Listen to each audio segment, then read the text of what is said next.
optimize your League of Legends graphics settings for better performance, follow these simple steps. This guide will help you adjust the settings quickly for an improved gaming experience. Step 1. Launch the game. Open League of Legends on your computer.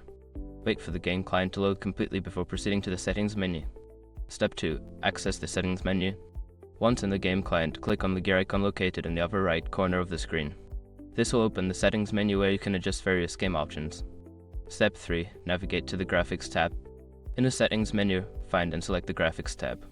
This section contains all the visual settings that you can modify to enhance performance or quality. Step 4. Adjust graphics settings. Review the available options such as resolution, frame rate, and quality settings.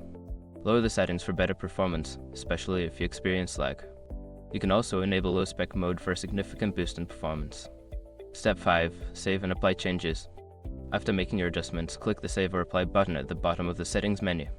This will ensure that your new graphics settings take effect the next time you play.